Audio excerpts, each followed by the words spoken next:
your point was that I don't pay so much attention to the looks. I might be paraphrasing crudely, but so it's not the most important thing. But at the end of your statement, you said that I will train him anyway to be hygienic and stuff. So you yourself do put certain importance or appearance is certainly important to an extent.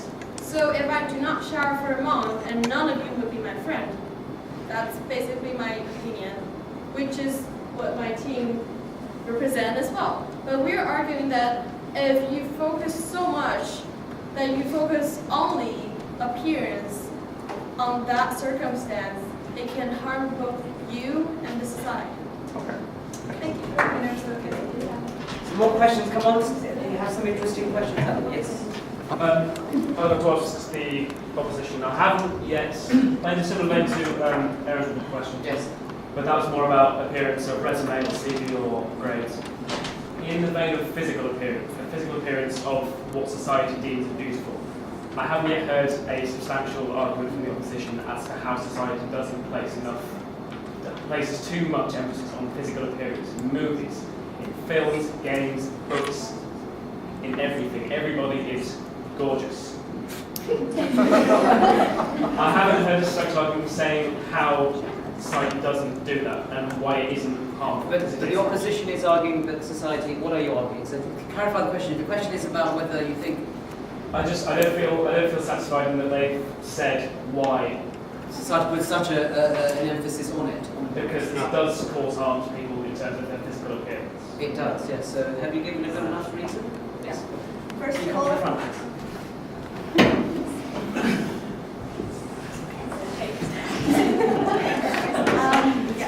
First of all, it's a motivation for us, as I said already. Second of all, there are plenty of movies where the actresses and actors are not that beautiful, especially white. I think you could ask the restrict that to answer. Yes. Okay. And that's why you just, it's motivation, and you can find any movies. You may not be happy with that. Are you happy with that? Yeah, come back. Okay, we'll come back to that one maybe. No, wait a minute. Somebody else think of a question over there? I'll come back to that section over. Okay, Harry, you want to? Yeah, I have a question for the proposition. I think Yes. it was Grace and Hannah. Yes. There's been a lot of kind of really baffling emphasis on McDonald's furniture and how it leads to diabetes, and I'm not entirely sure about the link with appearance, but what I'm asking is, how can society be hurtling towards a culture of overeaters who are killing themselves by eating and also dying of anorexia? I was just wondering if you could clarify. Yes, is there a contradiction between overeating and anorexia? So I'm not against McDonald's or any of the fast food restaurants because they're there to make a profit. That's not what I was asking. And I'm asking. And the relationship between that section to this proposition is the fact that it's being a vicious cycle of society baking this into the normality. The so-called normality of people go into fast food restaurant and eat fake food, and they say that this is the correct or it's okay to do so, which in fact isn't. But that's behavioural, that's nothing to do with appearance. How does McDonald's market itself as being sexy or... Because McDonald's, most of the food that they serve in McDonald's are not attracting the customer itself. They're adding chemicals to make them want to eat more. But what's that got to do with appearance? The appearance is what makes them look fancy, such as the furniture, or the packaging, or the advertisement. The fact that you see them everywhere, it surrounded you, and then it makes you think that this is the normality of the life. And then when people ask you, why do you not like McDonald's? And you go like, because it's not food. And they go like, oh, that's the normality of life. That's a vicious circle. Did I answer your question? Not particularly, but it's okay. More questions coming up. Did this section over here decide yet? Have you decided what some questions come? There must be some questions. You've got the back there. Yes? It's not a question, it's a point of information. Point of information, yes? Yeah, for the opposition. For the opposition? Yeah. So I go to private school in Greece, and we are supposed to have the best IB in Greece.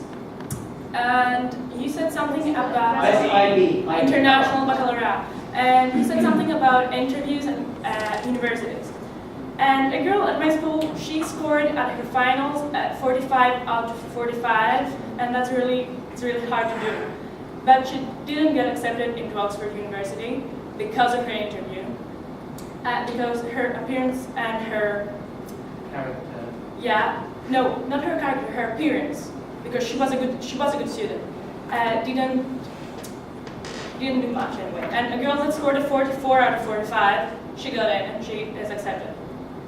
So I don't think that was the point. Wasn't You don't think the point that interviews don't matter. The interviews don't matter. Okay, yes. Can I just add to that? That was the point I think made by the proposition. Can I also add to that? No, it Yes, was Well, I also know two people who were from different schools and they were at the interview at the same time, so they met each other.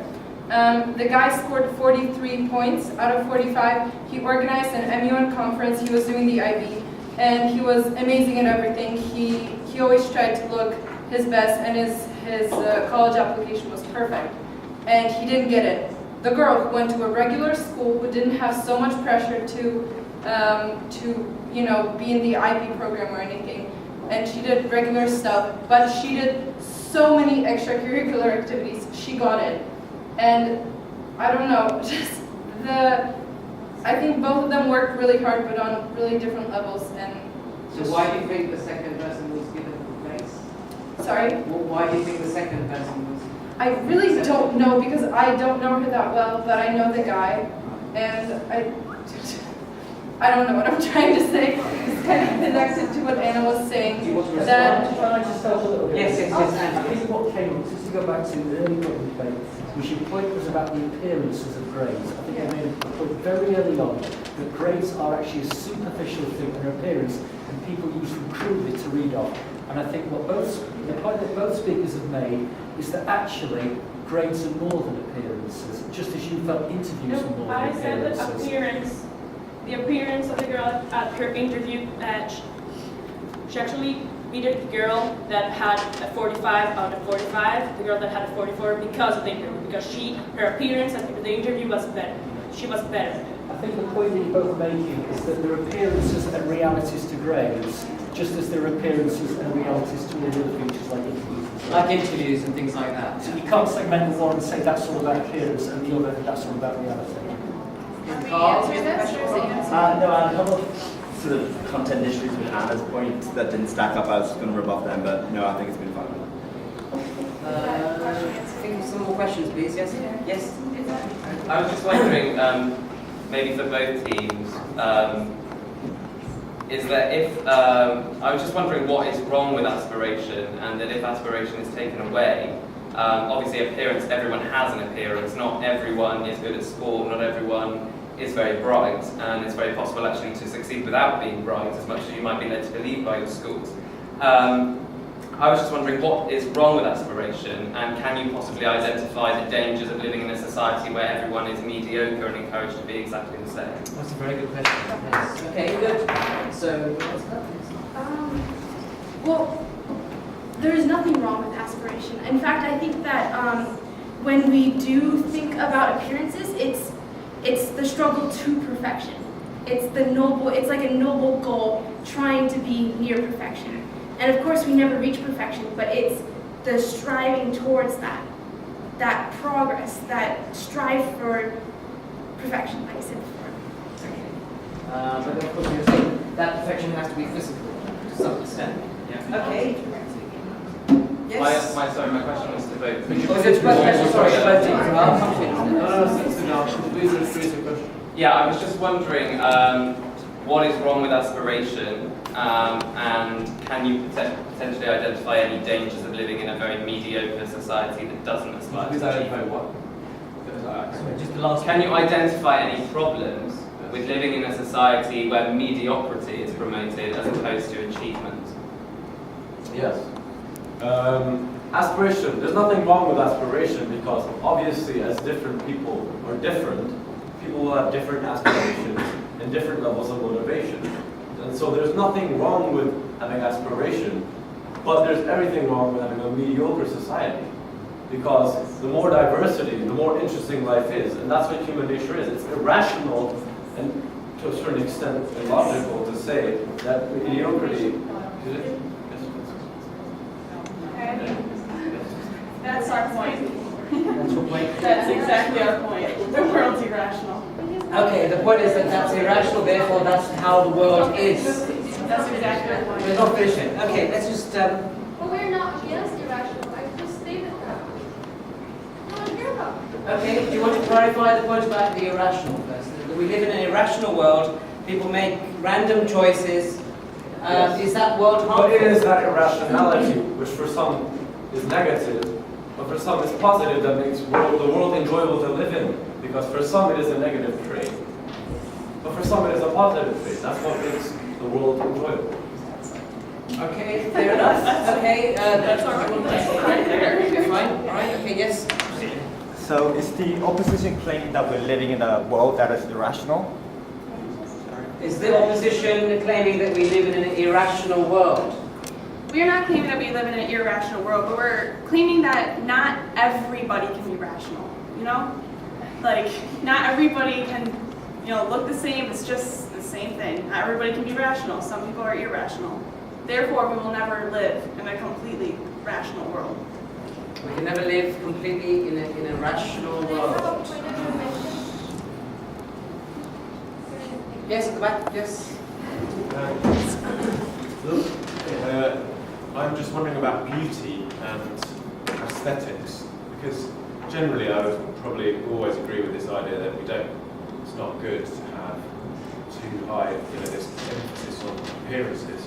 But in terms of like say like landscape or townscapes or objects, I think we've totally lost any sense of beauty and aesthetic.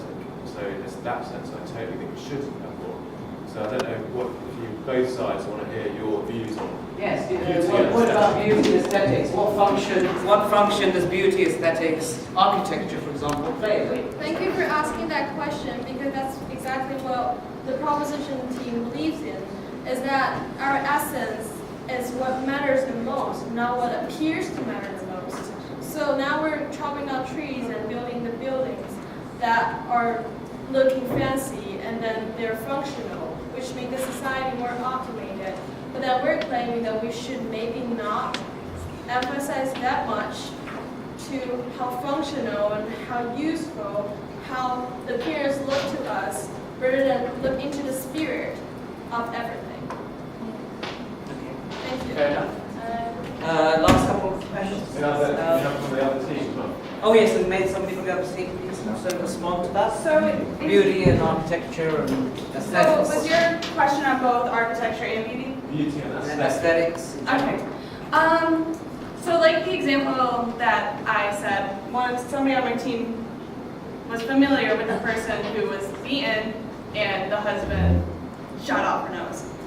I would completely agree with her that she would need plastic surgery to get her nose back on her face. I mean, I don't think she wants to live the rest of her life with no sense of smell, no nose. At least I know I wouldn't. Would you? Exactly. So that's where I think plastic surgery is perfect. I would call that Not a reconstructive surgery rather than plastic surgery. I think it's a completely different thing. Other than what? I think it's a completely different thing to cosmetic surgery. Having reconstructive surgery, which to get you back to how you would be naturally, is completely different to enhancing your lips because you feel insecure about your lips. Yes, we think of cosmetic surgery, plastic surgery is done for cosmetic purposes rather than for reparative. I think it's a personal decision. I think that if it makes them feel better about themselves and if it makes them feel more confident with their bodies, who am I to judge them?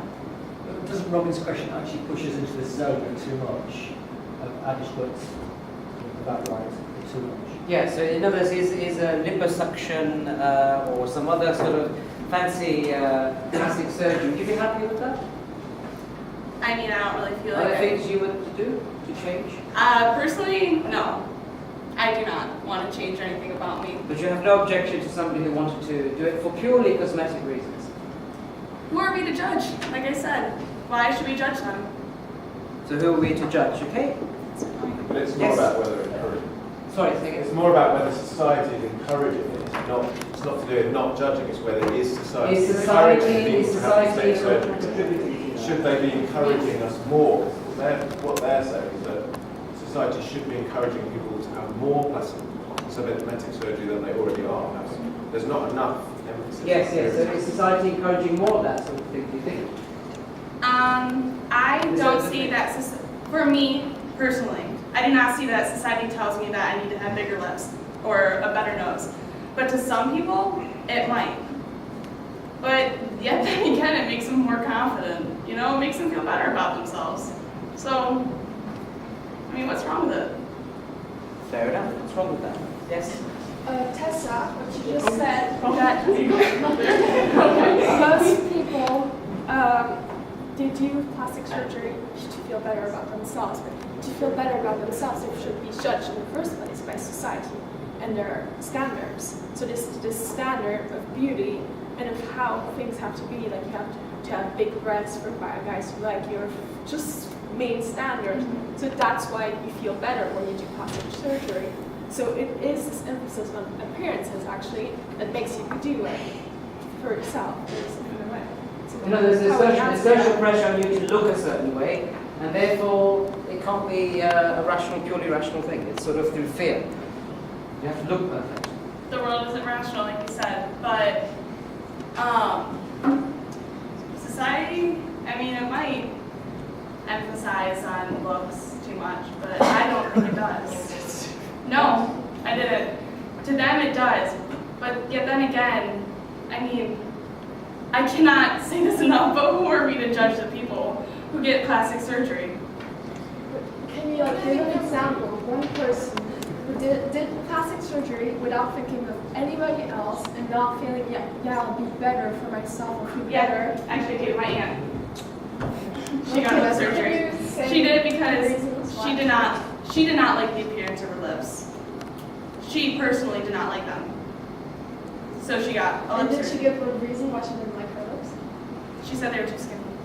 Okay. Too small. Right. Okay. I think we've got the gist of that. Okay. Fine. So I think we've got to finalize. Yes. Okay. One more question. Maybe a couple more questions, and I think we've got to call it an end. Yes. Can I sit down and answer? Yes, if you want. Yes. Christina, you define too much being the point where it becomes harmful. Right, okay. I come from a school in Pakistan, and if you ask the kids if they trust the West, they'll all say no. And if you ask them why, they'll say because every time we go to the West, they treat us like we're terrorists because our skin is brown and our fathers have beards and our women cover their heads. So because of that, the gap between the Muslim world and the Western world is becoming a lot larger. And don't you think that's slightly harmful to like society in general? So again, emphasis on appearances. If people get misjudged from the Muslim world, I think. Is that a relevant point? I don't know if that's relevant because we're talking about society, not East versus West. I know, but the main reason that they don't trust the West is because we look like terrorists to them. And isn't that society kind of saying like, oh, okay, you look like a terrorist? And they're basically just focusing on your appearance rather than your character.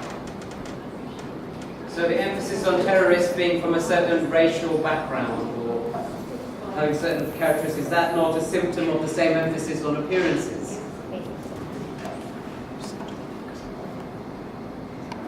Is that's obviously to be... Yes. On the left.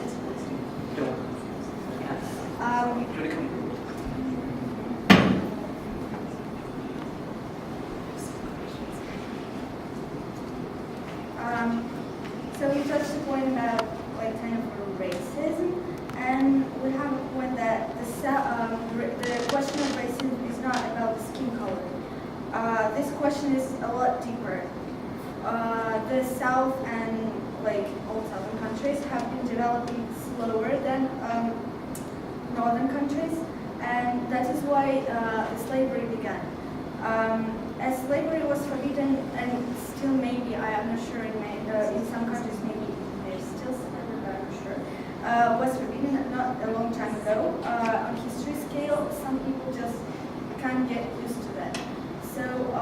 can't judge people just because they're black or they're white or they're yellow. They just, the question is a lot more deeper. Okay, fine. And Carl, you want to know? Yeah, my question actually sort of inspired by what Bob asked, which was very good. One thing that hasn't been mentioned yet, we've stressed the too much side, we've stressed the word appearance. No one's actually really talked about society yet. I'd like to ask both teams what they're basing this concept of society on. For example, there are some societies across different parts of the world which do not value physical beauty as much as others. There are also societies, for example, in which appearance, for example, your social standing, your family, are of utmost importance. And I'd be very curious to hear from both teams what they mean about society, because it seems like we're treating this as one sort of monolithic entity. And it also seems like we're treating it as a very monolithic Western entity. Absolutely, great. Yes, so another very good question. So the question is about using the word society. There are different kinds of society. Some emphasize beauty and appearances, others would not emphasize so much. So which society are you referring to? So maybe one person from each team can do that. Okay, very briefly.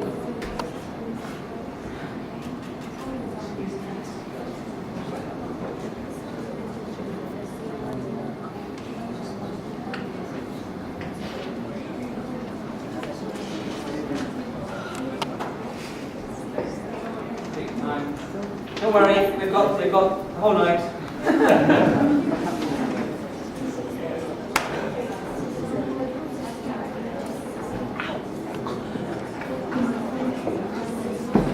we have the first.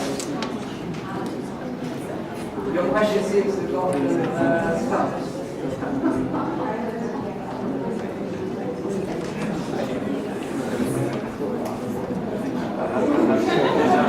So which society, we're just trying to clarify the terms. Quiet please. Just trying to clarify the term society. Because there are different societies in the world and they're not all the same. So have we lumped everybody together? We'll give both teams a few minutes a minute or so to finalise their response. After which we'll have, I think, one last question maybe, and then we will end the session. Yeah.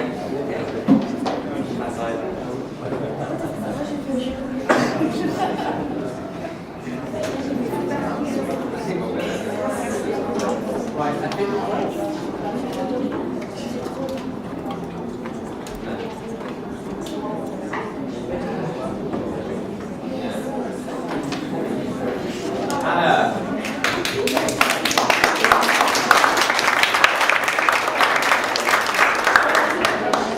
To your point, I believe, or we as a team believe, that society is like people we surround ourselves with. So the majority of us surround ourselves with Western culture. So society is basically not just the Western culture, but just the people we surround ourselves, the people we're familiar with, and that's how, yeah. So you've been basing it on a Western European No, the ones we surround us, like what we are familiar with. So we don't want to go into things that we aren't familiar with. Right, okay. Yes. Fair enough. Okay.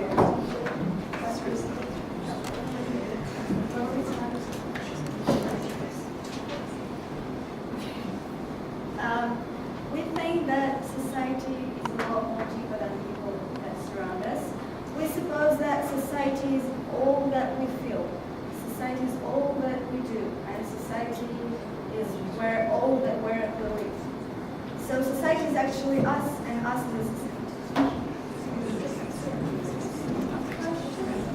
Yes, you have a question?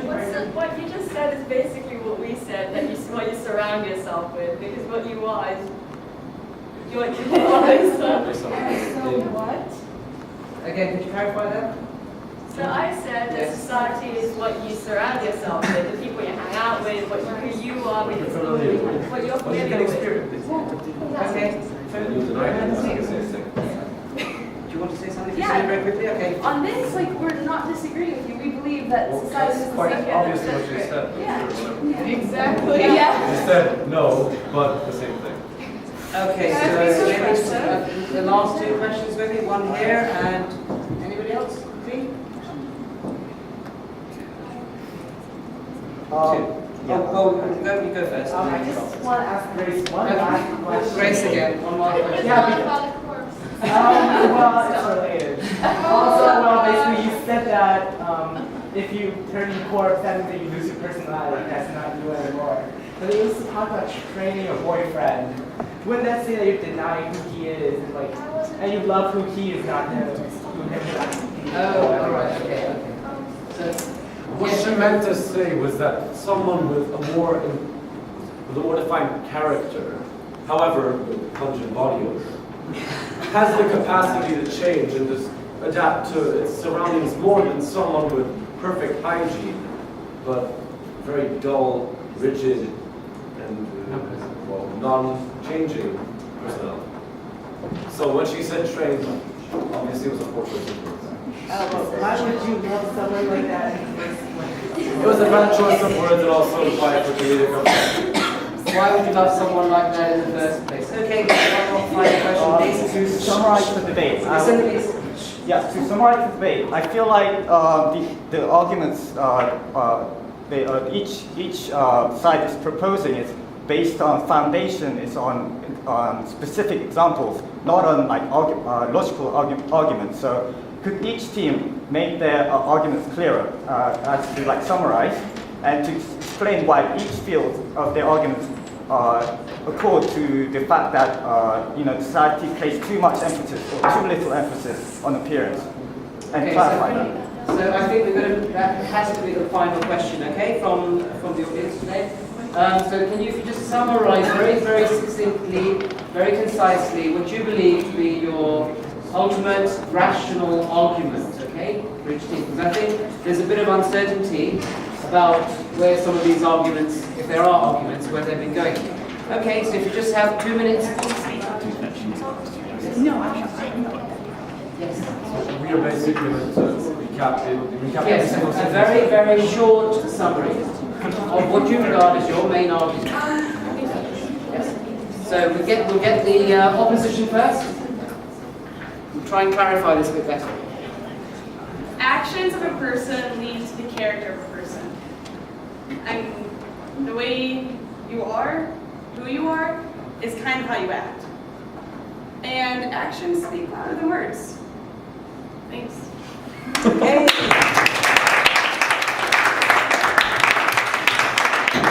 Final summation. What you do doesn't necessarily show who you are.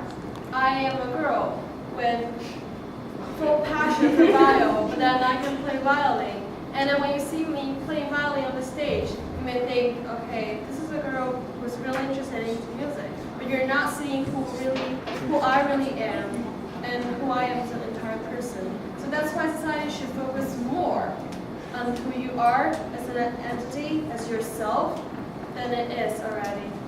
Thank you. Rather than on performance. Yes. Okay.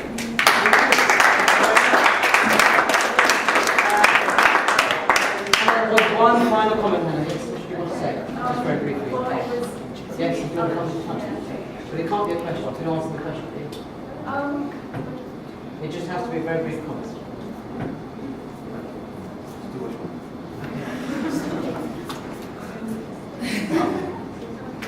So basically, what I wanted to clarify is we believe that, yes, we realize that, yes, everyone is to some extent irrational. But I think that I have my minor class is critical thinking, and we've discussed that irrationality, or is that word, irrationality, isn't right. And critical thinking is all about being rational. So that doesn't mean that we can be fully rational, but we can try. And that is what I think we should all do. Okay.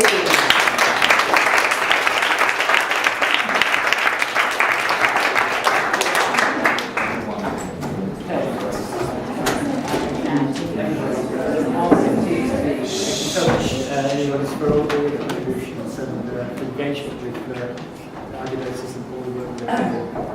I'd like to just thank the Dean for his moderation, for John, so his attempt to become the moderator at various points. I also would like to thank our sponsors, McDonald's and H&M. This is a very personal thing because I think I learned a year or so ago that American corporations have feelings. So we made it sound non-feelings, which I apologise. Before moving to the vote, I really cannot thank enough our 8 young debaters here. Tavia, John, Hannah, Anna, Grace. So I'm trying to unify the team. Serious structure. And of course, my captains, Christina and Gabrielle. If we have one more round of applause, please.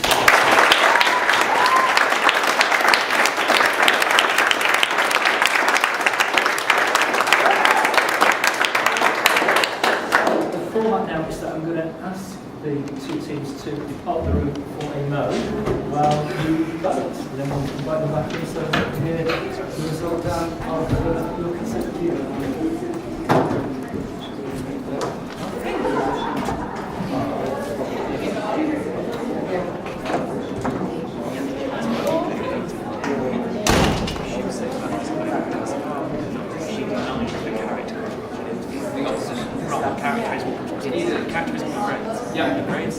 Okay. Are there any abstentions? Does anyone feel that they cannot vote in light of the argument that's... You cannot vote. Raise your hand really high, Nice and high, please. please. Yeah. Only one hand. 1, 2, 3, 4, 5, If you haven't, yeah, be persuaded. 10, 11, 12. Right, okay, that was stupid. Hands up. Up.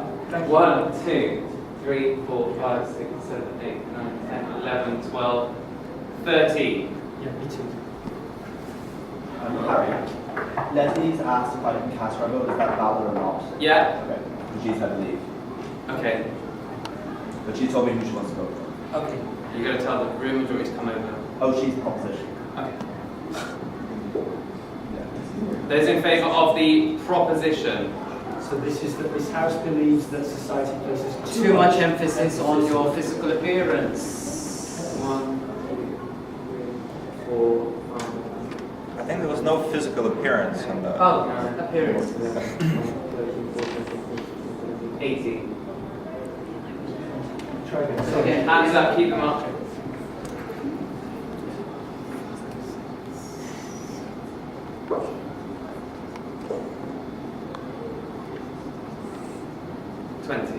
Yeah.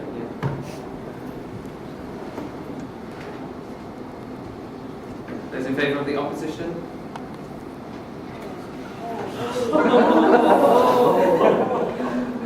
That's not everyone in the room. So who hasn't voted? Who hasn't voted? You don't know if you put your hand up. So you're abstaining? No.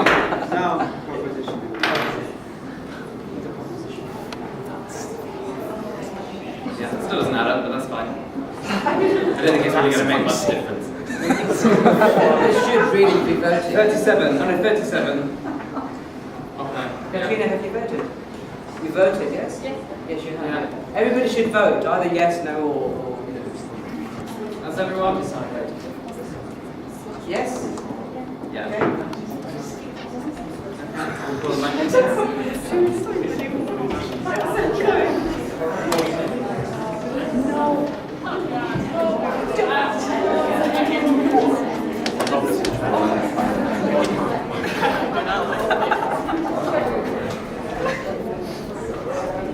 No idea, it's a surprise.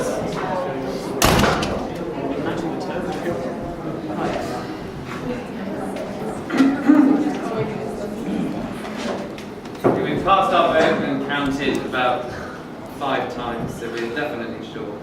There were 13 abstentions. 13 abstentions.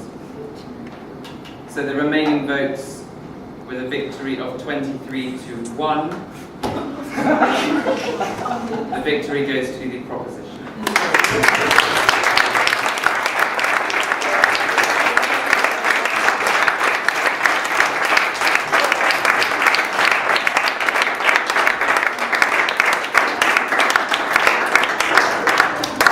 I'd just like to close by saying that I think, as with the previous debate, I think it was, guys, it was an uphill struggle. I think I'll be fair to say that it was with the East-West debate, and I think to your credit is the number of people that were in the abstention zone. I think compared with where things may well have been at the beginning, had we taken a vote at that juncture. Congratulations again to both parties. I can't close by, I can't let you go without just saying what a big thing it is to make this little journey up here. For many of you at the beginning of the process of doing an awful lot of this in your life, I think quite plainly, but I think people have, just tremendous prospects for oratory and for this kind of delivery. Hannah, always so hard to be the person making that first year, and you came with such wonderful authority and clarity and belief in what you were saying. And I think, Grace, if I'm able to say that in terms of the appearance of your name, you lived up to it in reality on a number of occasions that you came here and you presented again and again from the heart with great clarity. I think, Gabriella, just some lovely angle points that you made and great restraint, I think, at times as well. You left me thinking some things that were following out of what you were going to say. And John, man, you brought which leads me to Tessa, because she gave it back, and to Harry as well. That was magnificent. Javier, a lovely and you made us smile. Less is more in terms of you were fantastic. You made some really good points. In terms of the running of the team, Christina, you were prepared to step up and keep the battle going again and again and again. And likewise, some lovely moments where you came, you took your place, and you kept the battle going. So guys, just fantastic. Another wonderful evening, and I end where I began by agreeing with Harry. This is one of the most magnificent things that goes on. Thank you all.